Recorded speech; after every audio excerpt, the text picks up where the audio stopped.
Hi everyone, this is Diane.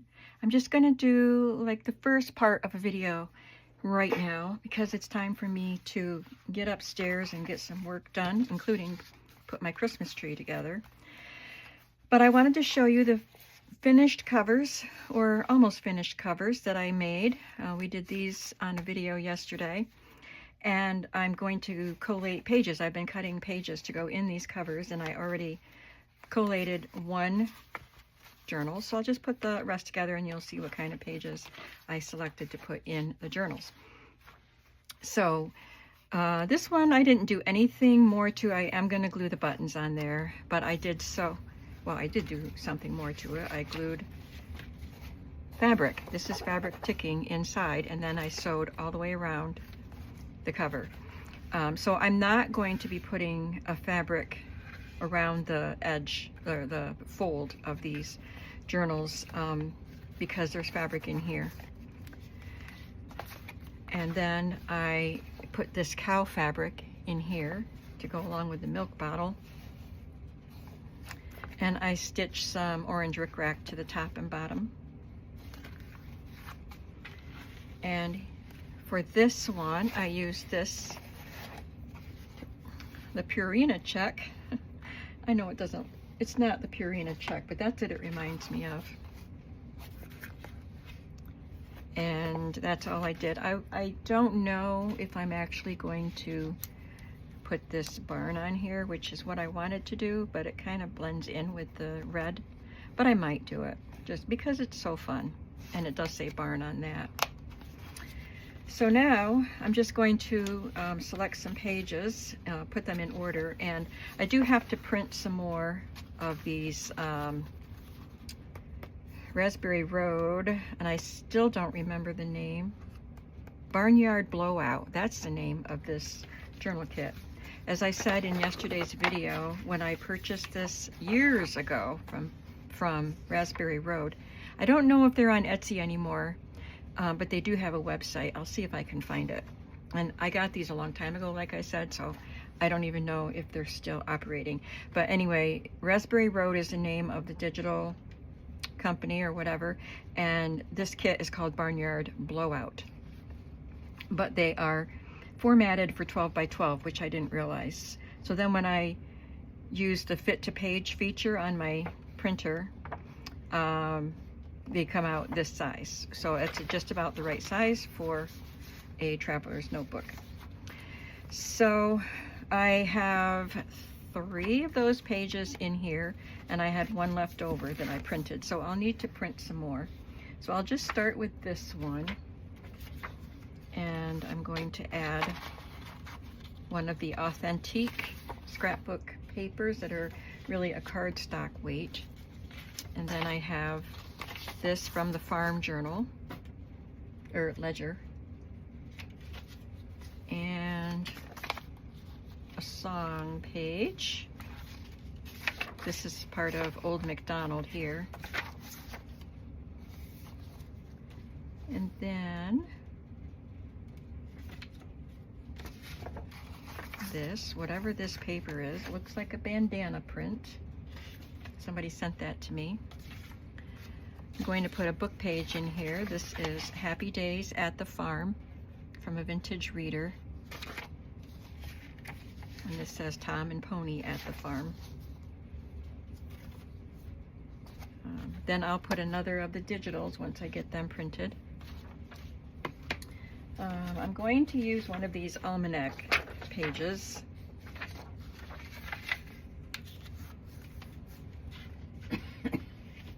And this little note paper right here. I'm referencing the book I already put together to put them in the same order. And okay, do I have 2 of those? Yeah. So I have a page from another ledger. Let me get that so I can show it to you. It's really cool.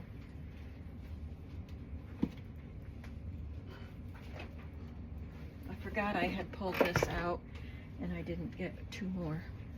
This is a really old book. I just got it this year, probably from Bob, and it's for, or maybe I got it from Pat, the one that has her property set up with some buildings on it. Farmer's 20-year record. Anyway, you don't really care where I got it. It's dated 1887. Yeah, I probably got it from her.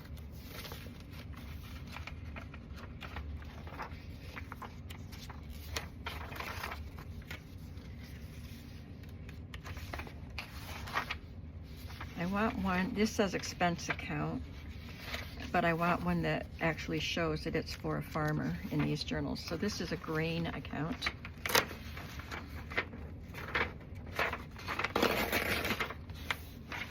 What else do we have? Fruit and vegetable account.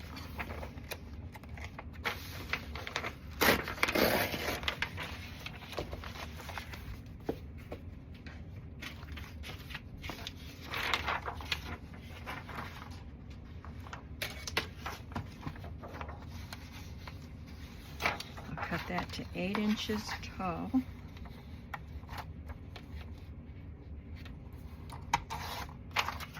And I kind of want to center this. I don't want to cut any of that writing off. So I'll just fold it and then cut it to the right width, which should be 4, but I've been having to trim some of the pages because as they get into the center of the signature, they stick out further. So there, that looks like a good size. So now, and let me see. I did take a piece of coffee dyed paper to reinforce that because this is very old, as you saw. So I'll probably end up doing that with this page. And then I have another digital and another children's book page. And a coffee dyed paper, and I will end it with, or put in the middle, this page.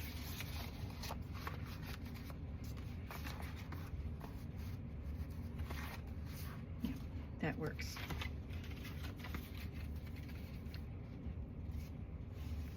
Oh, this came out of here. Not that it really matters, but I liked this denim looking page with the ticking, and it has the denim looking cover. So I'll put this one in this book. These are going to be so fun to decorate.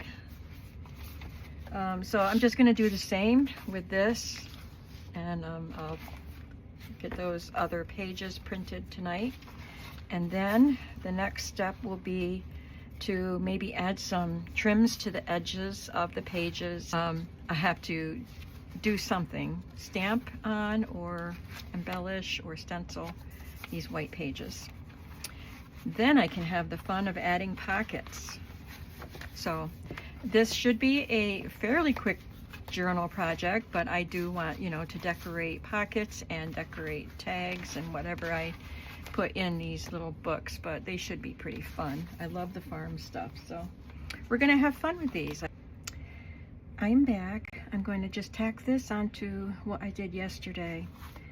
I just did, well, I still forgot to print more of the digitals, so I have a couple of digital pages missing from these 2 journals, but I have all the other pages collated. And I added the barn. I decided to move it on down to the flashcard, so I thought that looks cute. And I added the buttons here. And I added this little strip. And that's all I did different to the covers. I did glue a piece of vintage crochet trim to the front edge of the cover. And I took a library card, or a pocket, added a piece of that bandana paper and a vintage magazine ad to get an egg book, and I stamped "Enjoy the Simple Moments." So that's what I've done so far on that cover. And then I did some stenciling inside, and then I added this stamp in the parentheses. And the other page that I stenciled was this one. I've had these stencils for many years. Then I started on pockets, well, one pocket anyway. I took this piece of fabric with the rooster on it and added it to a piece of craft cardstock, sewed around it, and then I wanted the pocket to be a little bit taller, so I added a border and embossed it with black embossing powder. And I think that's all I've done. I made this. I stamped "And the Story Begins" and then cut it out with a nesting die, but I forgot to cut a slightly bigger one in a different color so I can glue it there, but I will do that. And I decided I'm going to work on a couple of tags. First of all, I'm going to do one pocket. So I already cut the bandana paper to the right size, and I selected another magazine image. This is for flower seeds. And this is from a children's dictionary. It has a picture of a silo. It's a definition of a silo.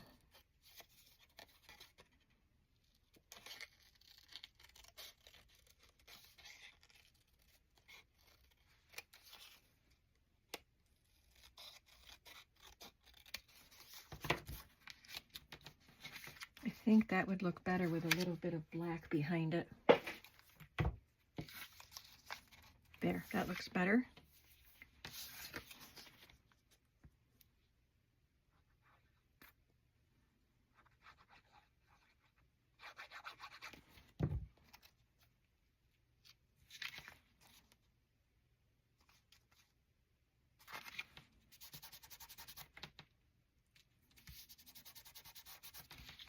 Okay, those are done.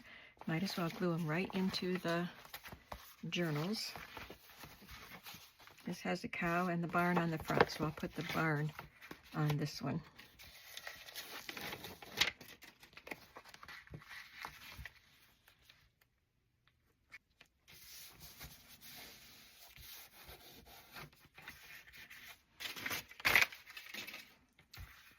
And then I'll include a library card.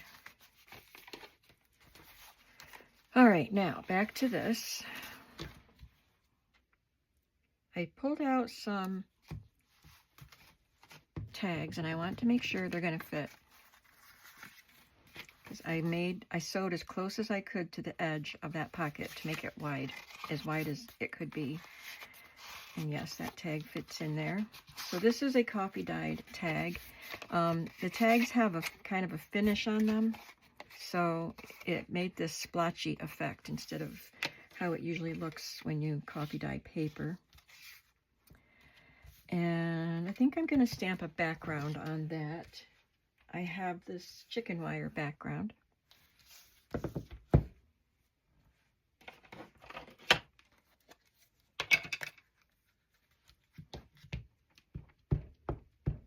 Not quite tall enough.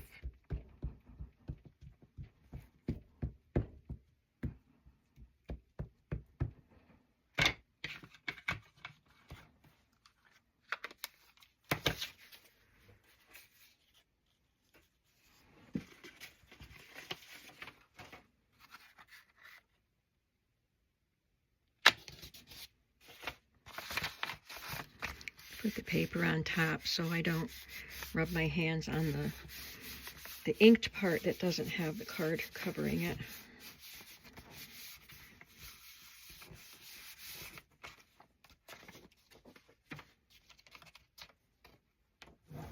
That looks fun. And I just have to do a little bit at the bottom or put a border on it or something, but I'm going to try to line this up as best I can, which won't be perfect, I know that.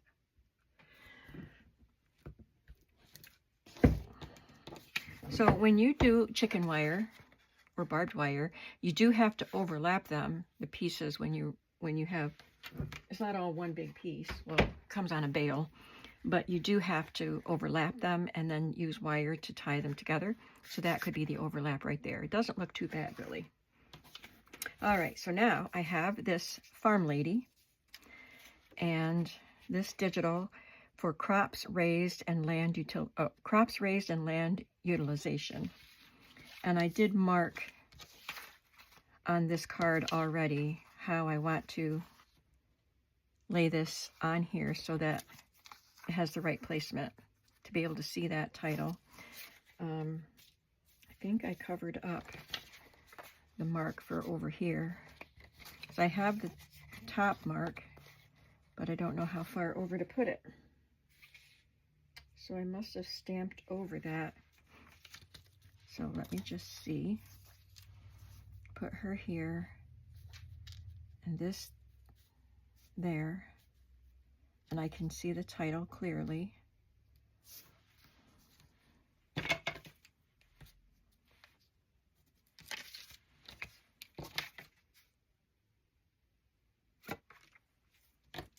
And I'll have to trim off one edge. And I just don't want to put glue on it, so I'm going to just put a line there. I don't want to trim it yet, in case I don't line it up perfectly on the edge.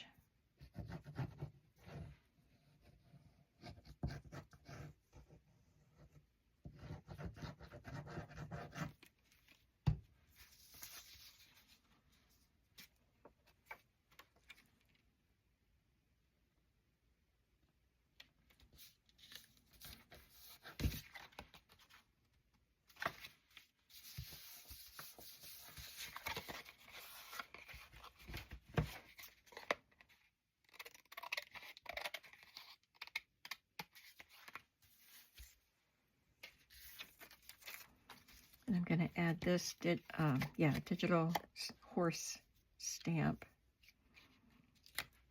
And I just have this punched out of brown cardstock just to add another element here.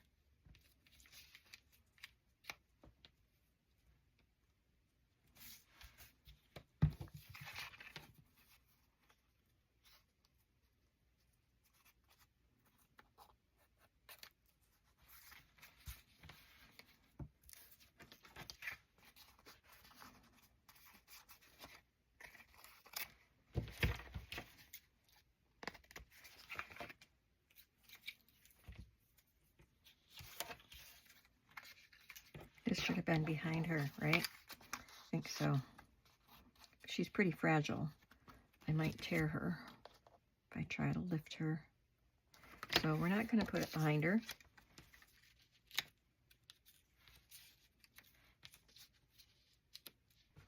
So maybe I just won't use it. I'll just put this on. I wanted it to keep this yellow away from that yellow, so I am going to put it on like that over on this edge. But I think it would look better going straight on instead of crooked like I had it before, since I'm changing the position of this.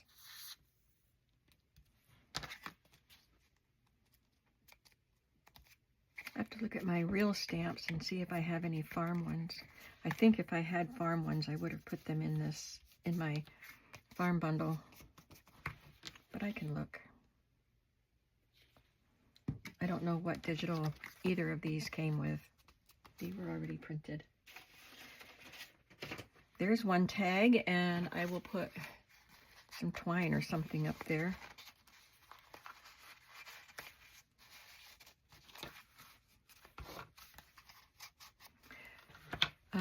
I don't have another pocket in there yet, but I have 3 craft tags to make. This one will have 2 photographs of chickens. And I'll use the chicken wire background again since I have chickens here.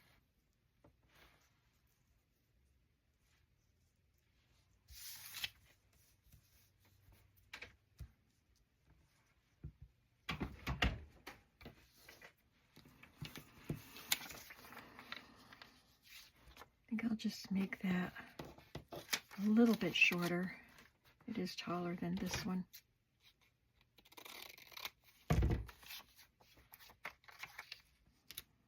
But I like that it gives me a little space without chickens, so I can overlap without covering a chicken. And I'm going to put it on a piece of black again. Just really sets things off. I have a band-aid, an ugly band-aid on my finger. I cut my finger yesterday in the kitchen, not down here, and not on a knife. It was on a broken glass. And it bled, and it bled, and it bled.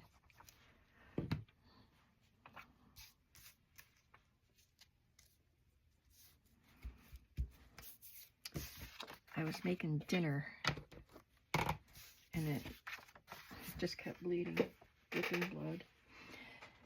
So once I finally got the bleeding stopped, I put the Band-Aid on it with antibiotic cream. But I did not wash the dishes last night. I made spaghetti and chicken parm, and I have all those dirty dishes up there. And I'm not washing them till later in the day, maybe. Just want to give that finger a chance to heal.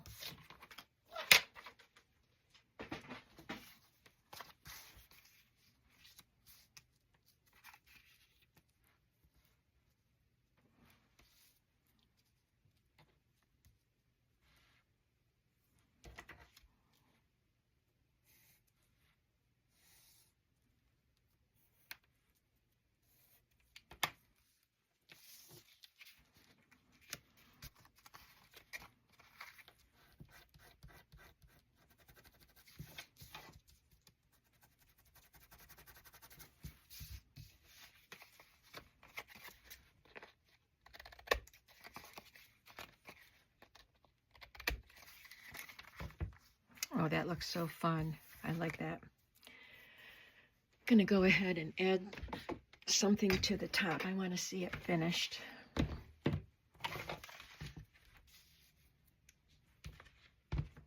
I could add some fiber or some baker's twine. Or what kind of twine do I have? I think I might have something somewhere that's not in here, but I do have this, like a white string. Oh, here's a twine. It's thin. I think this is what I need. It's not too thick.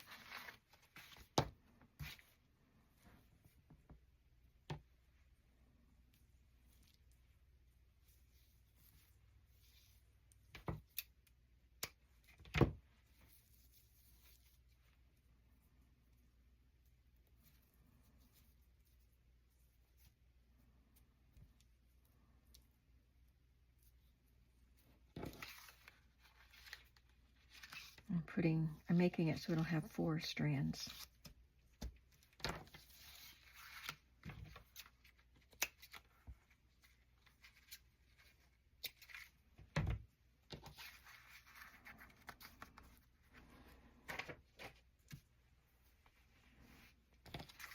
That's cute. Now I have 2 more to make that only have one image for each instead of the 2 chickens. I have 1 cow from a children's dictionary. So once again, for all of these tags I'm making, I'm using images from different types of sources. Where's my lady one? Oh, I put her in a pocket. She has 2 digitals and a vintage magazine and a punch out. These are from a not very vintage magazine, more modern one. This is a vintage children's book, and this is probably also a more vintage or a more modern. I don't know if it's a magazine. It's a dictionary. Probably a kid's book or something. Anyway, I use all kinds of sources.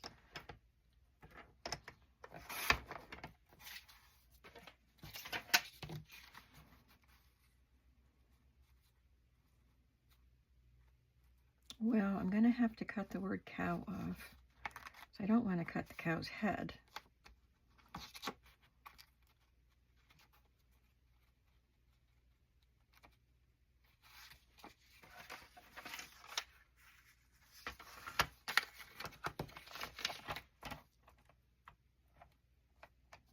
I'll have to cut.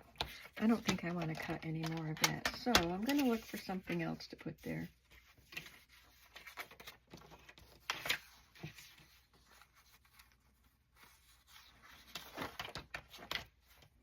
This is from, I think it's a Dick and Jane workbook.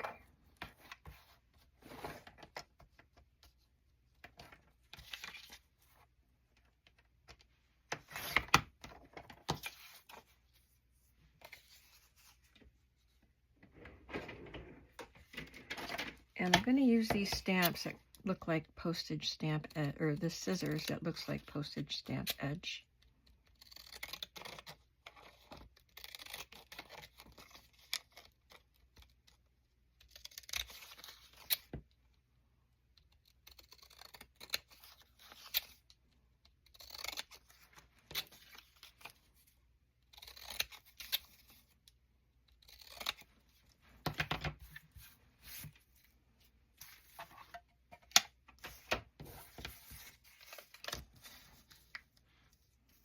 But I think I need 3 images here.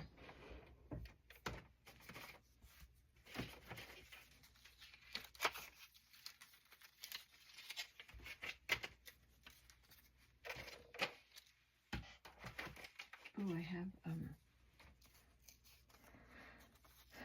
milk ticket.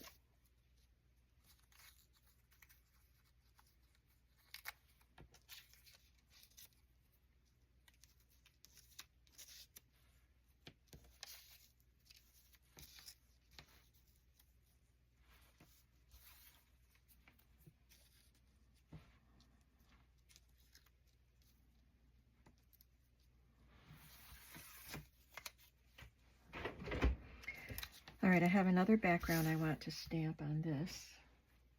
And it's wood.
I left a little bit of a gap there.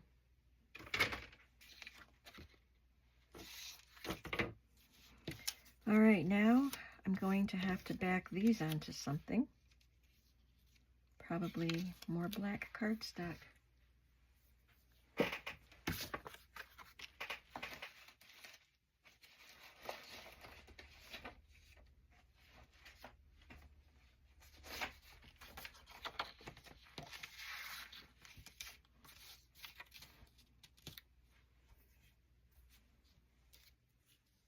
I think it looks better like that.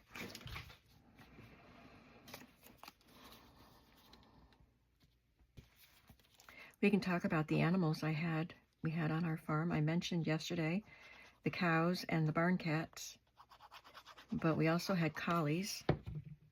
I remember our first collie, his name was Bullet, and we played with him. And I remember my mother saying how she marveled that he could be so gentle with us girls, and he could be rougher with the boys. Not hurt them, but he knew how rough he could be with each of us. And it was amazing. We had so much fun playing with him. And after he got hit by a car and died, I don't know how much time lasted, but in between, or after each collie, we always ended up getting another one. Just one at a time. And they didn't come indoors. It was a farm. They stayed outside. My dad built a doghouse. I was so impressed that he could build that.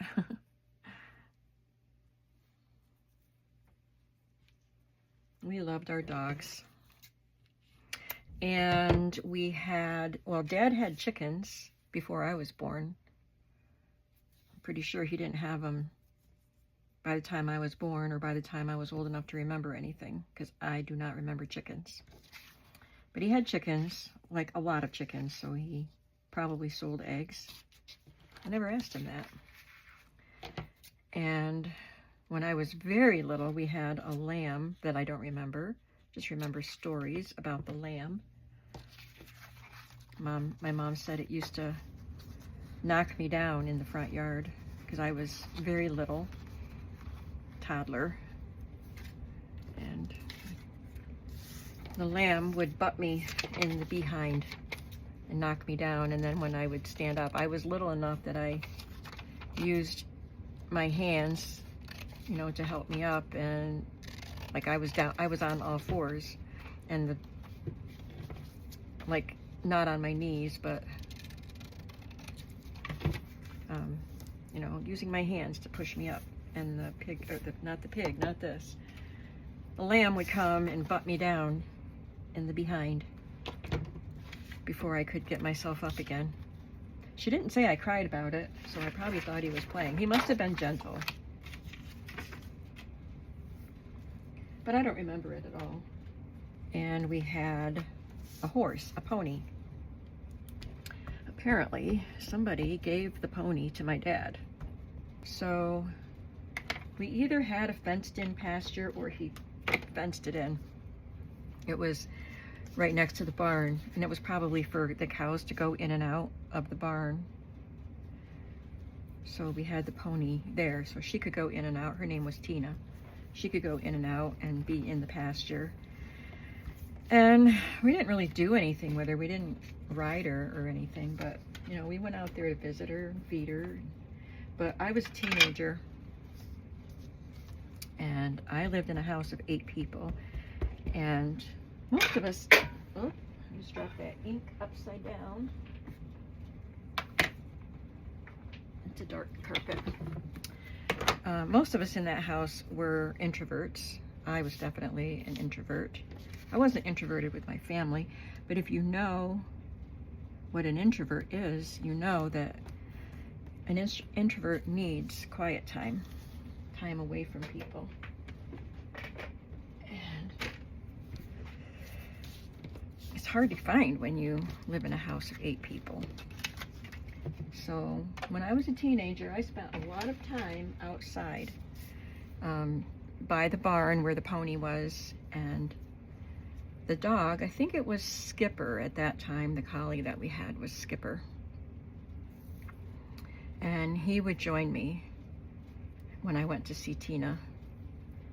And she would be inside her pasture, and Skipper and I were on the outside of the fence, but I would run up and down, up and down, up and down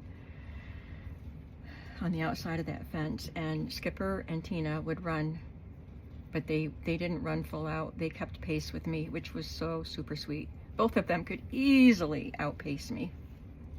But I guess my mom has recently told me that Skipper used to go out there and just run with Tina without me. And maybe he's the one that started it all. I don't remember. But some driver going by stopped, knocked on the door, and told my mom, that horse or that dog is harassing that pony. She said, no, he's not. They like it. They're playing. So I had a lot of fun with that dog and that pony. And that was the dog that would skate with me on the frozen pond.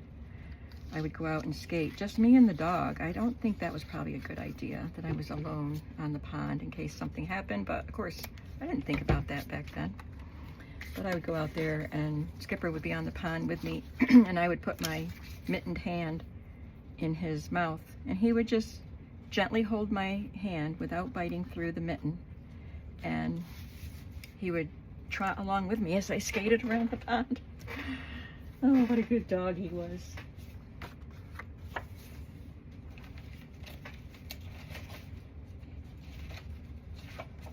Those were very good memories.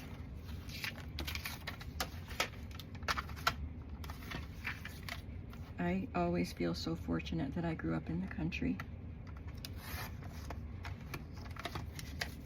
And I haven't lived in the country ever since I got married. I used to miss it a lot, but I've gotten used. It's just a small town, so it's not like I live, oh dear. Well, I guess I'll cut that definition off. It's a little too wide anyway. But I'll have to put something behind him. These both have some substance instead of just one pig picture. So I'll put burlap or something behind him.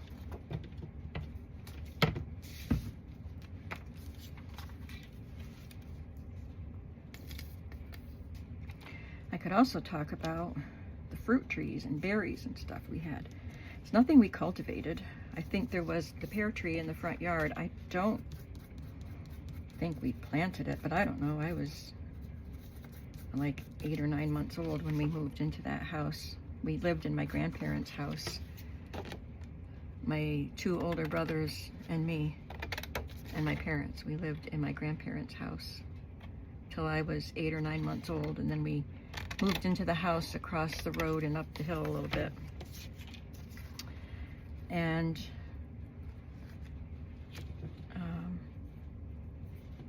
I'm thinking, sorry. Forgot what I was saying actually.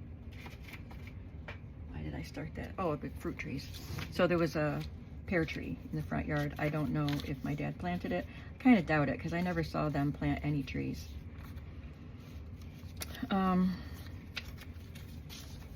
But we had a cherry tree in the side yard, and if we were lucky, we would get some cherries before the birds ate them all, because as soon as they, like even before they were ripe enough for us, the birds would eat them. But sometimes we got some cherries off it. Oh, that's a cool picture, and that's vintage. That's like an antique one.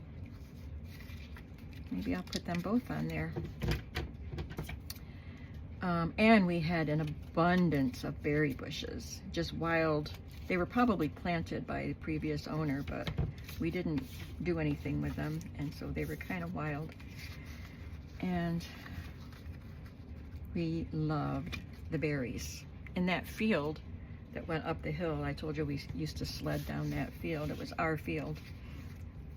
That was full of wild strawberries in strawberry season, and we would just roam.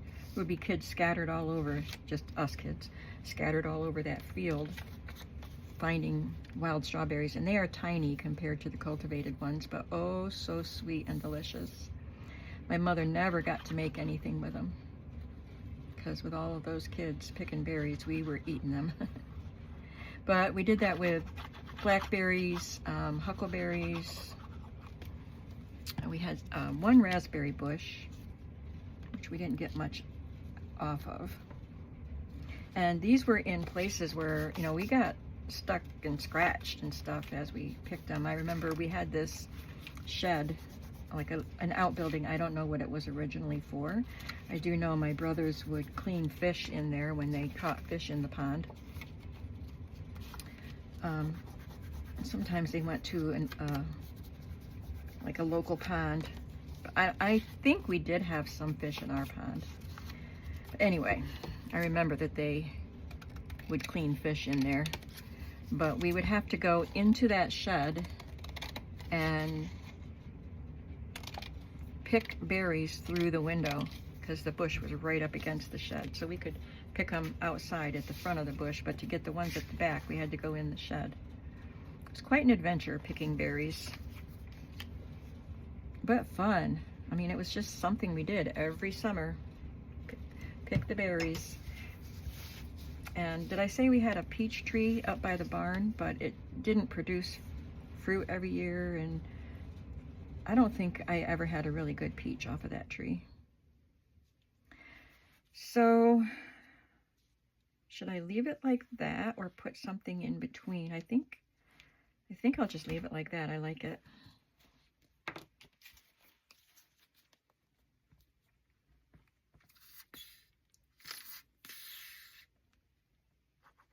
Did we have any other fruit? Don't think we had an apple tree. We had crab apples. They were not good. I don't know who would plant a crab apple tree. They were small and hard. I think they were used for throwing at siblings. And I didn't like pears, so I never ate the pears. I don't know why. Do they taste similar to apples? I love apples, but I can't eat them because I'm allergic to them. I wasn't allergic when I was a kid, but I developed allergies after I had kids. And it got worse as I got older, and then I realized I can't eat apples anymore because it makes my throat constrict, and that's not a good thing. Apples and peaches I'm allergic to, but I can eat peaches if I take an allergy pill and wait 20 minutes. I love peaches, fresh peaches. I won't go without them. But I think my reaction is stronger to apples, so I don't even dare try them. I love these tags. They are so fun. I think I'm way past time. So it's 46 minutes right now, but I have to tack it on to what I did yesterday. And I know I have some deleting to do, so I can go up to an hour, but I try to keep it to 45 minutes. What do you think of these? And where's the other one? This one. I have 2 more tags to create something like this. And I have this lady. And I have this farmer that might be fun to use. I want to use a vintage magazine or catalog image, or this couple. And I have these 2. I could cut one out individually. I don't want to have both. So I have options for these 2 tags. So that's going to be it for this video, and I've got more stuff to do, obviously. I'll have to make pockets for these tags. And I've got lots more to do, and it's going to be fun. It's going to be a fun project.